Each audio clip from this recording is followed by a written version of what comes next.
Თვირფასო მეგობრებო, მიესალმოთ ჩვენი გადაცემის სტუმარი თეა ადეიშვილი.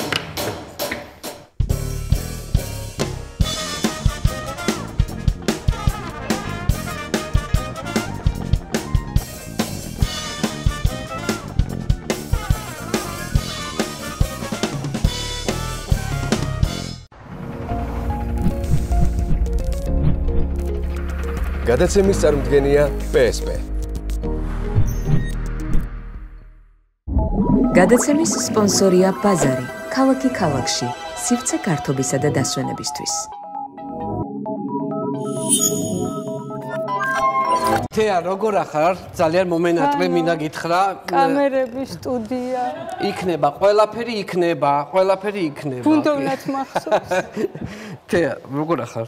რა ვიცი, ისეთი კითხვა არის, აღარ სვამენ მაგ კითხვას თანამედროვე საქართველოში. ხო, ანუ გასაგებია რომ არავინ კარგად, მაგრამ ძალიან რიტორიკული კითხვა, ხო იცი როგორ წავარ. რატომ მეკითხები ვანო? მინდა რომ კარგად იყო და ეს მოვისმინო შენგან, რომ კარგად ვარ. ძალიან კარგად ვარ, აი ძალიან კარგად ვარ, ასე დავდივარ. აი ესე.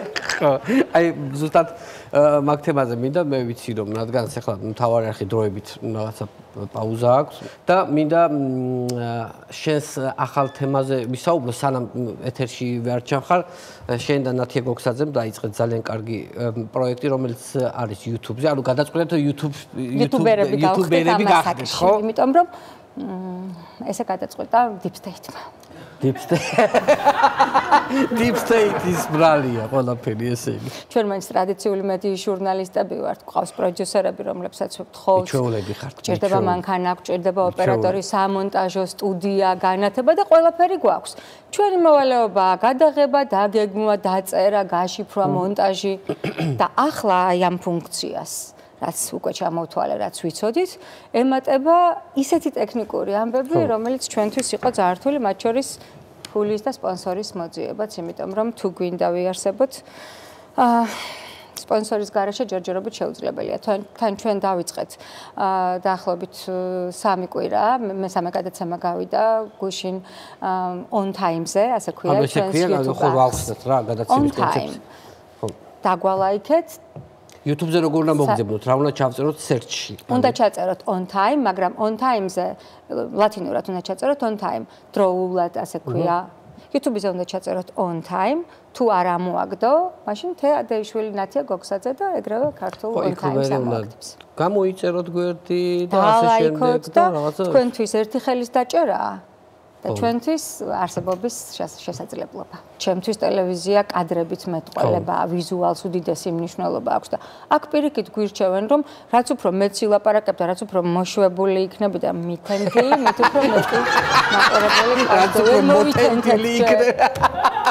ანუ რაც უფრო სავარჯეში ჩამჯდარი იქნები, უფრო YouTube კონტენტია, ხო? კი, პირველი პრომო ჩავწერეთ, მაკიაჟი გავიკეთეთ, დავივარცხნით, პიჯაკები ჩავიცვით, ესე მივედით და გვითხრა ჩვენმა ოპერატორმა, რომელსაც უფრო მეტი გამოცდილება აქვს ამთო, თქვენო YouTube-ის თუ აპირებთ, ცოტა უფრო უნდა მოეშვათ. მეორე დღეს, მეორე გადაცემაში მაკიაჟი საერთოდ არ გავიკეთე და ესეთი კადრი იყო ჩვენი, მაგრამ ახლა მესამე გადაცემაში რომ მივედი, არც პიჯაკი ჩავიცვი, რაღაც პერანგი ჩავიცვი, რომელიც დამეკუჭა საჭესთან რო ვიჯექი ხო უნდა გადაიკრა ეს კამარი და დამეკუჭა და ვაიმე რა YouTube-ები დგაცუა, მე კიდე ძალიან ნერვიულობდი დაკეჭილი რა ვიცი, სხვა სამყაროა. სადამდე მივალარე. სხვა სამყაროა, ხო, ხვდები და. აბსოლუტურად. ხო. იცი რა უნდა გითხო ხე შენი გადმოსახედიდან. აი ახლა ეს საგამოძიებო კომისიები რო არის, კომისია რაღაცა შექმნილი, რაღაცა გაუგებარი. რისთვის არის მოგონილი შენი აზრით? ახალი ადამიანი მიდის, ახლა გახარია მივიდა, მთელი დღე ილაპარაკა ამ ხალხმა, გახარია მესლა. ეს ის როგორ ამან იმიტომ მივიდა რომ ანწუხელიძის დიდი სირცხვილი, რაც ჩაიდინეს და რაც აკადრეს საქართველოს ეროვნულ გმირს ეს გადაეფარა დღევანდელ ხელისუფლებას რომ მე გახარიაზე დაეწყოთ ლაპარაკი. ახლა გახარიაზე სკანდალი აიწია, მე დოიზე უნდა დაიწყონ ლაპარაკი. მე დოიზე მე კიდევ ვიღაცას დაიჭერენ და ასე ვართ სკანდალიდან სკანდალში, ხმაურიდან ხმაურში, შოკიდან შოკში მიდის ჩვენი ცხოვრება და კიდე როგორ ავარ ცოცხლები არ ვიცი. კი, გეთახმები. მე ხო რადგანაც ეს დოის თემა ძალიან მნიშვნელოვანია ახლა, იმიტომ ანუ ეს არის ხელისუფლება, რომლებიც ამტკიცებენ, რომ ჩვენ არ გვჭირდება ადამიანები, ვინც სამშობლოსთვის თავს გაწირავს. ჩვენ გვჭირდება ადამიანები, ვინც ბიზნესთვის გაწირავს თავს. ხო, კობახიძე ბოლო განცხადება ეგ იყო. მათი სახელმწიფო ეგ არის. სახელმწიფოს ემსახურები ეგ არის გმირობა, ანუ სახელმწიფო მისთვის ხო ბიზნესთვის სამსახურია და შესაბამისად ეგ არის მისთვის გმირობა. კობახიძე სხვათა შორის სტრესი არ უხდება. აქვს სტრესი კობახიძის ზოგადად. იცი რა, ყველა ესე იცნობს, რომ უემოციოა, რობოტია. მე მყავს ისეთ მდგომარეობაში ნანახი, საერთოდ არ მეგონა თუ გადარჩებოდა. რომელი პერიოდია? 2016 წელს საპარლამენტო არჩევნების წინ რუსთავიერზე იყო წინა საარჩევნო დებატები, მაშინ ჯერ კიდევ ოპოზიცია მოდიოდა. ეგ ის არ არის კალაძე რო დაგადგა ესე და რას გავხარ ქალო თუ რაღაცა ეგეთი. რას გავხარ წადის არკეში ჩაიხედა 4 ჯერ მითხრა ეგის გადაცემაა კი და ვერაფერი რო ვერ მოვიფიქრე და გავლურჯდი. მე რა უთხრა რომ ბოდიში რო შენ ძოლივით ლამაზი არ არის. სხვათა შორის რომ დამთავრდა გადაცემა. მე მოვიდა და მითხრა თეა ხო იცი როგორ მიყვარხარ მე შენ. მართლა? და გადავირია კინაღამ რომ კაცი რა დონის უსინდისო უნდა იყო. პირდაპირ ეთერში გლანძღოს 4 ჯერ დაგიძახოს რას გავხარ წადის არკეში ჩაიხედე მხოლოდ იმისთვის რომ შენ დასვიკითხვა რატომ ააფეთქა თქვენმა ხელისუფლებამ საყდრისი რატომ არ გამოიყვანეთ ღამის ხედვის ვერტმფრენები რომელიც ანგარში იდგა ბიძინა ივანიშვილის კომპანიაში და ხო შეიძლებოდა 13 ივნისს გადაერჩინა მინიმუმ ივლიტა მაინც რომელიც 40 წუთის განმავლობაში ორსული ქალი ითხოვდა გადარჩენას ხო და ამაზე რომ ვერაფერი გვიპასუხეს, ამაზე რომ გაიჭედნენ, მომიტრიალდა და დებოში შექმნეს იქვე დარბაზში, რას გავხარ წადი სარკეში ჩაიხედაო და ალამ ჩემს მხარეს იჯდა ირაკლი კობახიძე. და კბილების კრაჭურმა გამახედა მისკენ. თამარ ბაღაშვილმა უთხრა, რომ რატომ გვაგინებთ ბატონო ირაკლია. და გავიხედე, ტიპი იყო დუჟმორეულით, მე კი იცით რა ვარცხნილობაც აქვს სტანდარტულად და აი უმენის თვალებით ესე გვიყურებდა თითქოს 3-6-იანი ვიჯექით წინ და გვაგვინებდა დედას. ესე მართლა პირდაპირ? მიკროფონი არ ეკეთა, იმიტომ რომ დარბაზში ხო მიკროფონებს ჩამოტარებით არის და ამიტომ არ ისმოდა დარბაზში. ხმა თამარ ბაღაშვილმა გაიგონა აი ამ დებოში, როცა მე ვამბობდი რომ ხალხო ვაყანებთ პასუხი გაგვეცით კითხვაზე. ეს გვაგინებდა ხვალიდან. თან კანკალით გაგინებდა თუ? აი იმენა ესე იყო და თამარ ბაღაშვილმა უთხრა რატომ გვაგინებთ ბატონო ირაკლიო და მე ცოტა მოფხიზლ და მოვიდა გონს და გაასწორა ფოქუსი. სხვათა შორის მაგ დარბაზში იჯდა გახარიაც. ამ დარბაზში იჯდა გახარია კი და რო დასრულდა გადაცემა არასოდეს არ დამავიწყდება სხვათა შორის გახარიას მიმართ. ბევრი კითხვა მაქვს, ბევრი პრეტენზია არც მოდის არც მოვიდა როცა ეთერში ვიყავით არასდროს ჩემთან სტუმრად, მაგრამ არასოდეს არ დამავიწყდება როგორც კიდე გადაცემა დასრულდა, ჯერ კიდევ კადრი ეთერში იყო, წამოხტა და ხელი მომკიდა და მითხრა რომ მე გიხდით ბოდიშს იმის გამო რაც აქ მოხდა. ანუ კალაძის გამო გიხდით ბოდიშს. კალაძე, ხო, მე თქვენ დიდ პატივს გცემთ და მე გიხდით ბოდიშს იმის გამო რაც აქ. სხვათა შორის ვოლსკიც მოვიდა. გითხრა ვოლსკი. და ვოლსკი მითხრა რომ ხო იციო მანო არის გულისხმა შენი გარეგნობა, რა მნიშვნელობა აქვს რა იგულისხმა კალაძე. მაგრამ ერთი ხო ის გამორჩეული რომ დაგვიანებები არის შენი ის ამ ჩემი სავიზიტო ბარათი. რთული ამბავია შეთვის დაგვიანებები. ანუ ესე იგი მუდმივად აგვიანებ. ანუ რესპონდენტებსაც ალბათ აფრთხილებ ხო დაგვიანების წინ. ხო თუ რომ დავაგვიანებ. მე პორტრეტებზე ვმუშაობდი ბევრი წლის განმავლობაში პოსტსკრიპტუმში და კახი კასპაძე გავაფრთხილე რომ როცა თქვენ გეცლებათ და გადაღებას დავნიშნავთ 1 საათით ადრე მითხარით რომ დროზე მოვიდა, იმიტომ რომ თვითონ ძალიან პუნქტუალური იყო ბატონი კახი და მე ვუთხარი რომ ასე დროის და სივრცის შეგრძნება არ გამაჩნია, ასეთი ნაკლი მაქვს თქო და გამაფრთხილეთ 1 საათით ადრე თქო. ეს ის პერიოდია, როცა ბატონი კახი TBC ბანკის რეკლამას აკეთებდა. და ესე იწყებოდა ეს რეკლამა გამარჯობათ მე ერთ მშვენიერ დღეს თქვენ შეიძლება დაგირეკოთ და გითხრათ.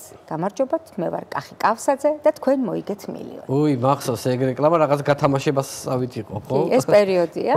როცა აი ამ ბატონ კახის პორტრეტს ვამზადებდი და 2 კვირა გავატარე ბატონ კახისთან ერთად ყველაზე მნიშვნელოვან ადგილას სცენაზე, კულისებში, საგრიმიოროში, სხვადასხვა გადაღებების დროს და მათ შორის გასტროლები იყო ქუთაისში და დაუვიწყარი პერიოდი იყო ჩემთვის, ხო წარმოგიდგენით, დავმეგობრდით. ამ პერიოდის განმავლობაში და ნუ მართალია დიდათ არ შემეწუხებია ჩემი არაპუნქტუალობით, მაგრამ ნუ ყოველთვის ვაფრთხილებდი რომ ცოტა ადრე მითხარით, როდის უნდა მოვიდე. ჯერ კიდევ ქალაქის ტელეფონი, ეგრეთ წოდებული ქალაქის ტელეფონი აქტუალური იყო ჩვენ სახლებსა და ცხოვრებაში. არ ვიცი როგორ გაიგო. ჩემი სახლის ნომერზე რეკავს ზარი, მიდის ჩემი შვილი ნიტა და ეუბნება. გამარჯობა, თეადეიშვილთან ვრეკავთ, დიახ, თეადეიშვილთან ვრეკავთ. მე ვარ კახი კავსაძე და ჩემმა შვილმა თქვა ფეხზე ავდექიო და მივხვდი რომ მილიონი მოვიგეთ. ეს აგაია. აი, რომ კახი დიდი მადლობა უთხრა.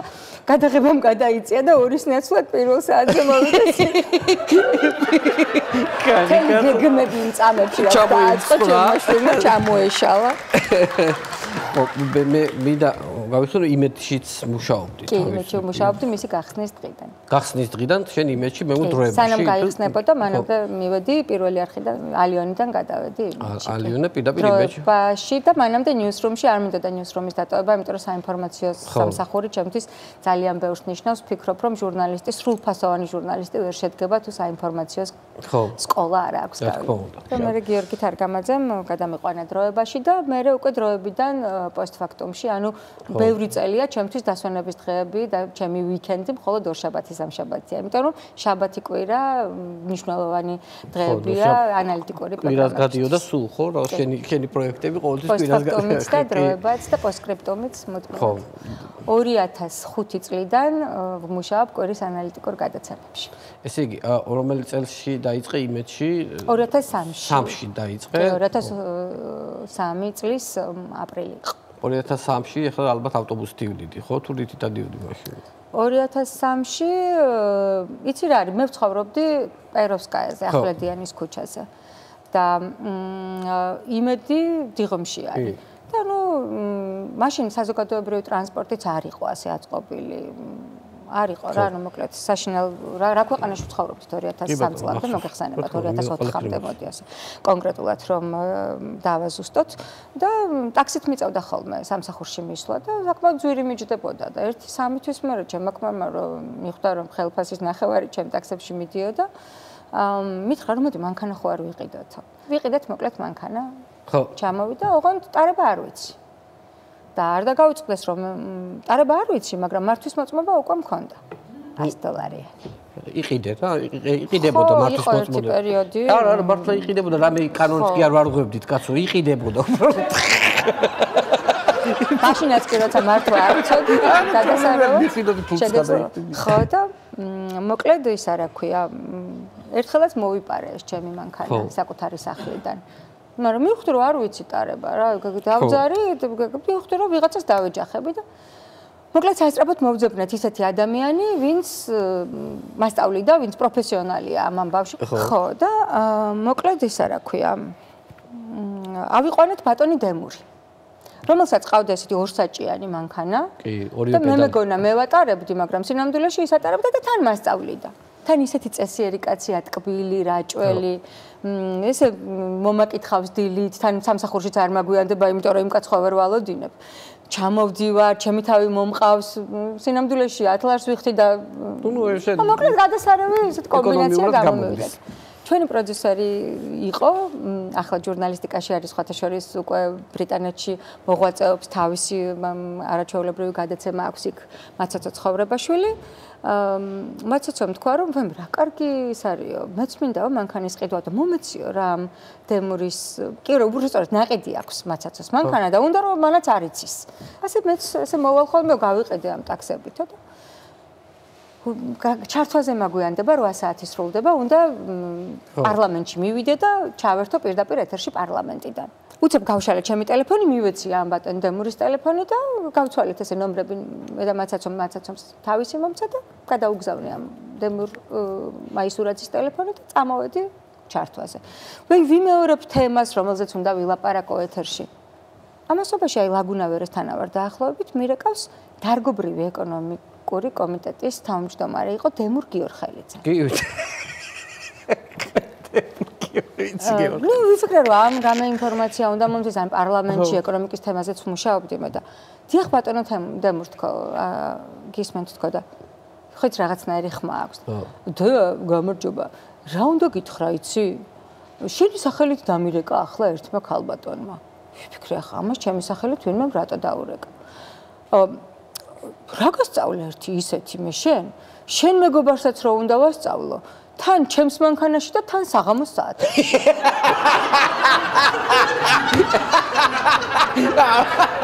ძალიან მაგარია და ვიფიქრე როგორ მიბეჭდ როგორ ლაპარაკება გავუშვიდი კი ნახავ თან ჩარტვაზე მაგვიანდება დამავიწყდა რა თემაზე უნდა ვილაპარაკო ბატონო თქო მე ვთხარ და უცებ აი წამის მიათასებში არ გქონია ტვინმა რო იცის უცებ ამუშავება და ყოველ ცხოვრებას რო გადაყარს და გამახსენდა 9 საათის წინ მაცაცოს რომ მივეცი მძღოლი დემურის ნომერი და თურმე მივეცი დემურ გიორხელიძის ნომერი ვაიმე ბატონო დემურ მე ვთხარი ვაიმე იცით რა და თან ვიცინი თან მწყვენია თან არ ვიცი რა უნდა იციო რაო ქალი თუ ღირს ამათო თარგობრივი ეკონომიკური კომიტეტის მანქანაზე ვასწავლით არებას და გეხვეწები არ უთხრა რა რომ მე დამირეკავ ანუ იმან მიხვდა რა ყველაფერს არ უთხრაო რა იმიტომ ჩვენ დავთქვით უკვე შეხვდეთ პარასკევს 6 საათზე უნდა შევხვდეთ ну არა მაქვს იმის დრო რომ მაცაცოს დაურეკო იმიტომ რომ ჩართვაზე რომ გაგვიანდება ფიქრობ მხოლოდ სამსახურზე და ჩემ პასუხისმგებლობა იმდენად მაღალია რომ არაფრისთვის არ მცალია და პარლამენტთან რომ მივედი მირეკავს მაცაცო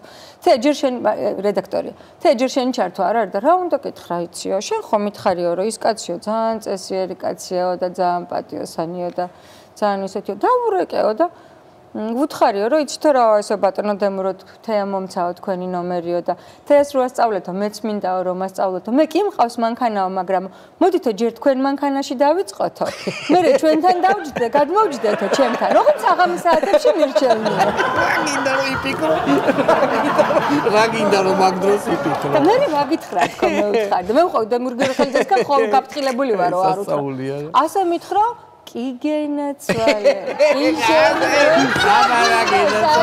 გინდა ნებისმიერ დროს მზადა აი ესე მართალია დარგობრივ ეკონომიკას ჩვენ ქვეყანაში რა თქმა უნდა მაცაცოს უთხარი ვისაც ელაპარაკა და შეხვედრა არ შედგა იცით არის აი მაგალითად ხო ასე ვისწავლეთ ბევრი სიუჟეტი გაკეთებული და ბევრი მოგზაურობა მე ვიცი ძალიან გიყვარს და ზოგადად ეს გარე სიუჟეტები შენთვის ერთ-ერთი სტიქია ძალიან გიყვარს რა არ ქონია მაგალითად ეგეთ გარე გადაღებების დროს ქვეყნის გარეთ ვამბობ რა ანუ უხერხული სიტუაციები იმიტომ რომ ვეკითხები ხოლმე სტუმრებს ერთხელ რაღაცა გაეროს ძალიან ყოველწლიური საინტერესო ფორუმი იყო ყატარში ხო და მე მაგ პერიოდში ვაკეთებდი პორტრეტებს და შეთანხმებული მქონდა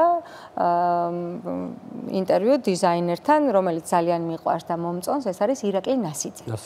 ვემზადები ამ სიუჟეტისთვის, რისერჩს ვაკეთებ, ვაგროვებ ინფორმაციებს სხვადასხვა საერთაშორისო გამოცემებიდან, ვეცნობ იმასზე რევიუებს და აი ამ პროცესში ვარ, რეკავს ჩვენი საინფორმაციოს უფროსი ჩვენს პროდიუსერთან, ეკასარიასთან და დათო კიკალიშვილი იყო მაშინ ჩვენი გადაცემის წამყვანი და ეუბნება კიკალას, რომ ადეიშვილის გვარი არის გადაცემული, ყატარში უნდა წავიდეს ძალიან მნიშვნელოვან ფორუმზე, მაგრამ იქ მთავარი არის ის, რომ არაბეთში არის ერთი ძალიან დემოკრატიული და ცნობილი ток-შოუ Doha Debates ქვია. ყატარში. და ასევე ყატარში არის ალ-ჯაზირას სათავო ოფისი. და ალ-ჯაზირაშიც და Doha Debates-შიც შეიძლება გადაღებაო. ეს არის შეთანხმებაო და ადეიშვილის გვარი გადავეციო და გავუშვითო რა უკვე იქო. და უცებ რომ დავიწყე ხა ყატარის მოსერჩვა რაღაცებს მე ხო უნდა დავააპდეითო ინფორმაცია რაც მაქვს და აღმოაჩინე რომ ვიზაა საჭირო. ძალიან გამეხარდა, მოთხარ ვიზა არა გვაქვს, სად უნდა წავიდეთ თქო. შანსი არ არისო, გაფრინდიო და ნუ ის მაინც ეცოდინებათო ახლა რომ ვერ წახვედიო, იმიტომ რომ ვიზა თუ არ შეგიშვესო. მოვკიდე ჩემს ოპერატორს იაგო გოგილაშვილს ხელი და წავედით. სტამბოლის აეროპორტში გითხრას არ გიყრტყიათო, არც დროებითი და არც ვიზა სად მიდის? ხო, სად ვიზა არა გაქვთ ყატარის სადგის. მოთხარ თქვენი რა მიდის, მომეცით ბილეთი, იმიტომ რომ აქ არ იყიდებოდა ყატარის ბილეთი, მაშინ სტამბოლში უნდა გვეყიდ. მომეცით ბილეთი და ნუ თქვენი რა მიდის, მოთხარ თუ დაბრუნდები უკან, დაბრუნდები ბილეთს ხო არ დაგიბრუნებთ უკან თქო. ხო და ნუ მოკლედ გავფრინდი ყატარში.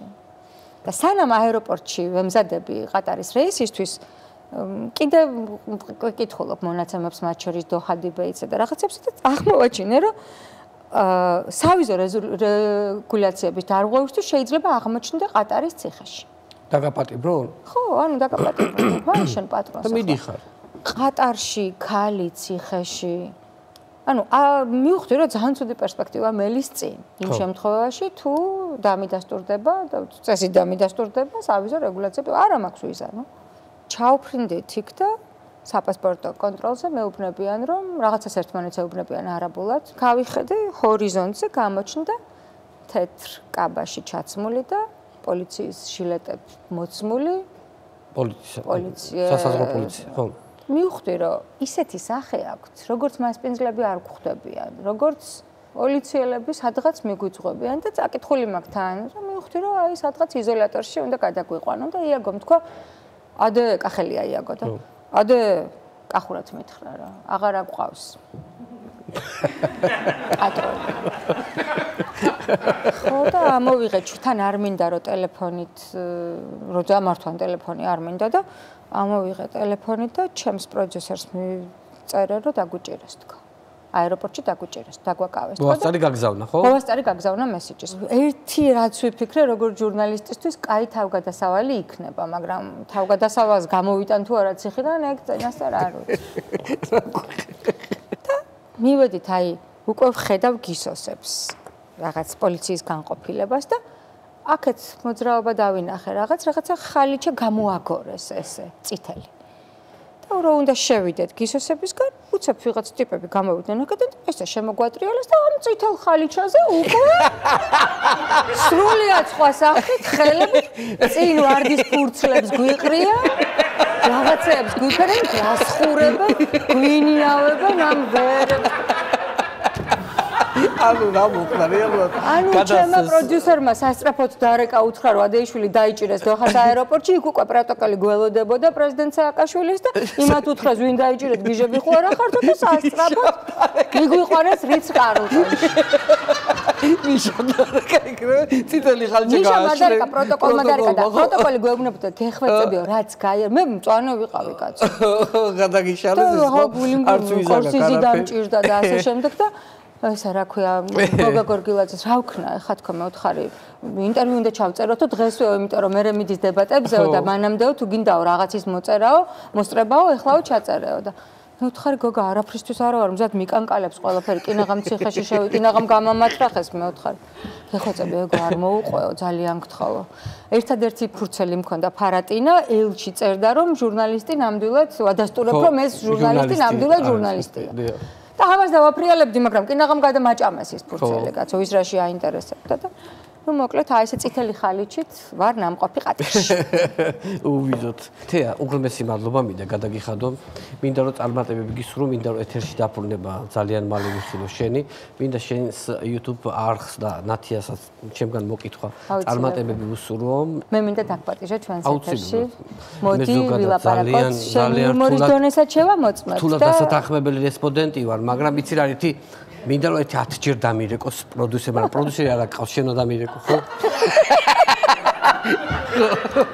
სხვათა შორის ვყავი თეო გილიკაშვილი, რომელიც ცდილობს ახლა აითვისოს ეს ახალი სკილები YouTube-ის და გეპატიჟებით მოკლედ ჩვენს on time დროულად მოდი ჩვენთან და ვილაპარაკოთ ონისეზე ვილაპარაკოთ ანდროზე, დოიზე, ყველაზე ვისაც ახლა სჭირდება ჩვენი დახმარება და მე დიდი იმედი მაქვს რომ მზია ამაღლობელი და ის 50-მდე პოლიტპატიმარი იქნებიან თავისუფალი და ჩვენ ყველა ერთად ვიცხოვრებთ და კიდევ ერთხელ დავიწყებთ ახალი თავისუფალი და ბედნიერი საქართველოს ერთად შენებას.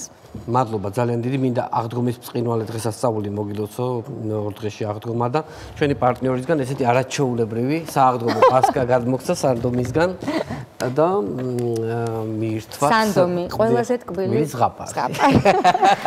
ძალიან დიდი მადლობა თეადეიშვილი და ჩვენი განაცემისთვის. მადლობა. გადაცემის წარმომადგენელია PSP. გადაცემის სპონსორია ბაზარი, ქალაქი ქალაქში, სივრცე გართობისა და დასვენებისთვის.